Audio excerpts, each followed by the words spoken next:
queixa e estresse é muito frequente nos consultórios. Embora alguns pacientes confundam estresse com ansiedade, na verdade o diagnóstico de estresse crônico é bastante frequente. Resolvi fazer esse resumo e trazer alguns conceitos atuais, como os conceitos de alostasia e carga alostática, que nos permitem quantificar os efeitos do estresse sobre o organismo. Trazer também alguns dados importantes, como aumento do risco cardiometabólico que ocorre nesses pacientes. Vamos então a essa revisão. Bom, em relação ao estresse crônico, existem diversos trabalhos na literatura mostrando uma associação entre estresse ou percepção do estresse e riscos cardiometabólicos, como diabetes, doença coronariana, e incidência de doença coronariana e mortalidade. Aqui um exemplo, pacientes com doença coronariana submetidos a Holter, em que se evidenciou uma maior incidência de episódios de isquemia durante distúrbios emocionais, como tensão, frustração e tristeza. Por outro lado, mais de 1.200 mulheres acompanhadas durante 15 anos, nas quais a percepção de estresse no trabalho aumentou em 60% o risco de desenvolvimento de diabetes. O Brasil é um país sob estresse. Essa pesquisa publicada pela Bloomberg em 2018 mostrou que o Brasil foi o 17º pior entre mais de 52 países em um score de estresse baseado em avaliação socioeconômica. O termo estresse, originário da física e da engenharia, ele foi utilizado pela primeira vez na biologia na década de 30 por Ranselli, que mostrou uma resposta quase padronizada em animais submetidos a diversos eventos que hoje a gente conhece como estressogênicos, como confinamento, exercício extenuante, exposição a frio, etc. O que ele percebeu e chamou de síndrome geral de adaptação era uma resposta em que a homeostase era alterada exatamente por esses eventos que hoje nós conhecemos como estressogênicos.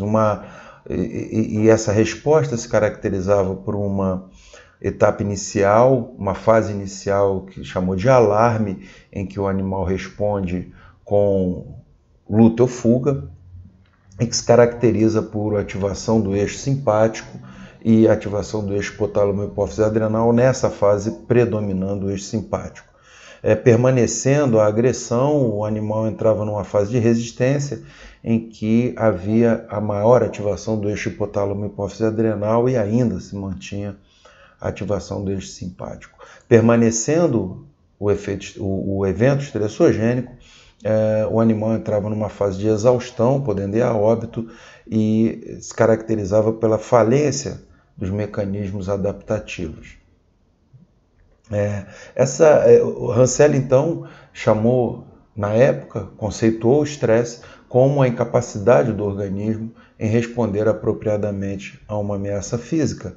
Repare que, para Ranselli, havia a necessidade da existência do agressor e da permanência do agressor para que a resposta se mantivesse. Porém, essa teoria não explicava dois eventos importantes. Primeiro, o estresse antecipatório, ou seja, indivíduos que respondem da mesma maneira a eventos que não aconteceram ou que esses indivíduos imaginam que vão acontecer, que é o chamado estresse antecipatório. E uma outra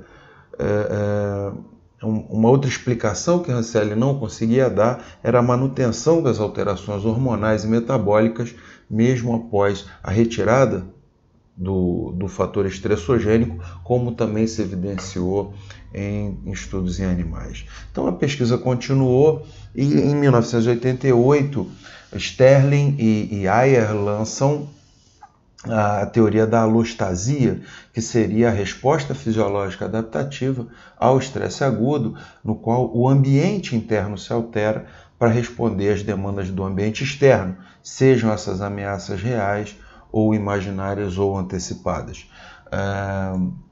Então, diversas alterações metabólicas, hormonais, imunes ocorrem nessa resposta alostática. Então, aumento da pressão arterial, do débito cardíaco, aumento de retenção de sódio de água, fluxo sanguíneo para o músculo, vias metabólicas relacionadas à produção de energia são ativadas e o hematócrito aumenta. Por outro lado, a diminuição de fluxo para rins, pele e intestino, um perfil metabólico catabólico, reposição de células em tecidos com alto turnover reduzida, também reduzida a multiplicação de células do sistema imune, do eixo gonadotrópico, aumento do cortisol, epinefrina e outros hormônios, diminuição de insulina, androgênios, estrogênios, prolactina, FSH-LH.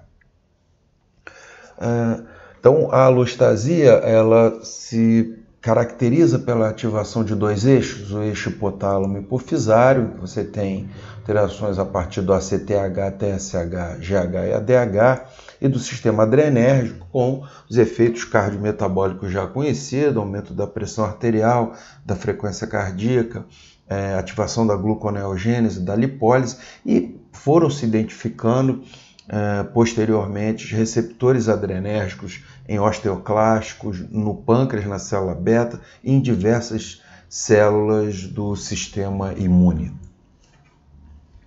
Então, o conceito de alostasia é que o organismo altera os seus parâmetros internos para se adequar às demandas do ambiente, um pouco diverso do que a teoria da homeostasia de Klobernack, que dizia que o meio interno se mantinha estável apesar das mudanças no meio externo. Então, a alostasia se caracteriza basicamente pela estabilidade através da mudança ou da adaptação às alterações do ambiente. O problema é que, embora no curto prazo essas respostas sejam fundamentais para a manutenção do organismo, no longo prazo elas determinam o surgimento de alterações que aumentam a mortalidade, como doenças cardiovasculares, doenças metabólicas, doenças relacionadas ao sistema imune e até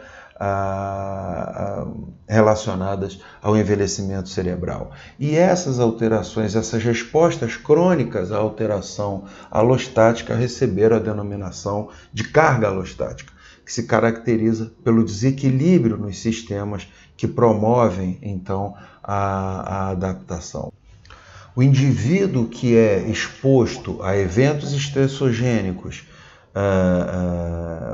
repetidamente ou a eventos estressogênicos maiores, como, por exemplo, abuso na infância, perdas na família, ele pode desenvolver essa carga, essa resposta alostática e que determina alterações permanentes nos mecanismos de resposta que a gente caracteriza como carga alostática.